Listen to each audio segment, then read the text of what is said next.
Assalamualaikum, saya Tuan Nuraina Ayuni binti Tuan Nur, nombor metrik 87061. Hari ini saya akan beritahu tentang refleksi sosial polisi dan planning dan perbezaan antara polisi Malaysia dan Pakistan. Belajar tentang sosial polisi dan planning memberikan wawasan mendalam mengenai bagaimana kebijakan sosial dapat dirancang dan diterapkan untuk mencapai kesejahteraan masyarakat secara menyeluruh.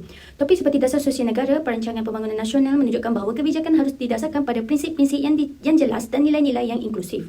Dasar sosial negara sebagai landasan dasar sosial negara berfungsi untuk memastikan keadilan, kesetaraan dan kesejahteraan masyarakat di Malaysia. Dasar sosial negara seperti Dasar Ekonomi Baru dan Dasar Pembangunan Nasional DPN menekankan pengurangan kemiskinan dan ketidakseimbangan antara wilayah urban dan rural.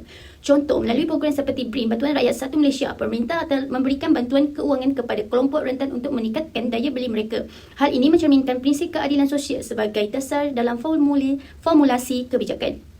Rancangan Malaysia ke-12 RMF ke-12 antara 2021 dan pada 2025 menekankan pembangunan yang inklusif, berkelanjutan dan berdaya saing. Fokus utama untuk mencepatkan digitalisasi, memperkuat pendidikan serta memperbaiki akses layanan kesihatan dan pekerjaan. Contoh, dalam RM ke-12 ada inisiatif untuk meningkatkan pendidikan STEM, sains, teknologi, kejuruteraan dan matematik dengan tujuan menciptakan tenaga kerja berkemampuan tinggi. Kebijakan ini berdasarkan prinsip inklusivitas untuk meningkatkan kelompok masyarakat berkomunikasi dalam ekonomi digital. Prinsip dan nilai dalam perumusan kebijakan sosial harus berlandaskan pada prinsip-prinsip seperti keadilan sosial, mengurangi kesenjangan dan meningkatkan akses layanan, efisien, memaksimalkan hasil dan sumber daya terbatas, partisipasi masyarakat, melibatkan masyarakat dalam proses kebijakan, keberlanjutan, memastikan kebijakan memberi manfaat jangka panjang. Contoh, kebijakan dasar perumahan negara memastikan kelompok berpendapatan rendah memiliki akses terhadap rumah yang terjangkau. Hal ini mencerminkan nilai keadilan sosial dan keberlanjutan. Kesimpulannya, khusus sosial polisi dan planning adalah satu bidang yang sangat relevan dalam memastikan kesejahteraan sosial tercapai di peringkat masyarakat dan negara.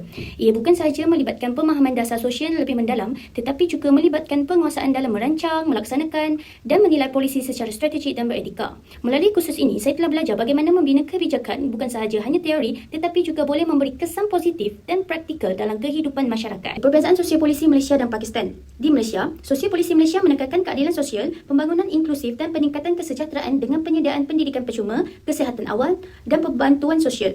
Kerajaan Malaysia menekankan pendidikan inklusif dan kerjasama sektor awam dan swasta melalui privitasi layanan. Di Pakistan pula, sosial polisi lebih fokus kepada penanggulan kemiskinan, kesetaraan gender dan pemberdayaan masyarakat marginal. Terdapat cabaran besar dalam akses pendidikan dan kesihatan, terutamanya di kawasan luar bandar dan di kalangan wanita. Contoh, di Malaysia, pendidikan percuma dari rendah hingga ke menengah, dari sekolah menengah rendah daripada sekolah ke menengah dan program TVET untuk kemahiran teknikal. Di Pakistan pula, program pendidikan untuk anak perempuan untuk mengurangkan jurang pendidikan tetapi menghadapi cabaran besar di kawasan pendalaman.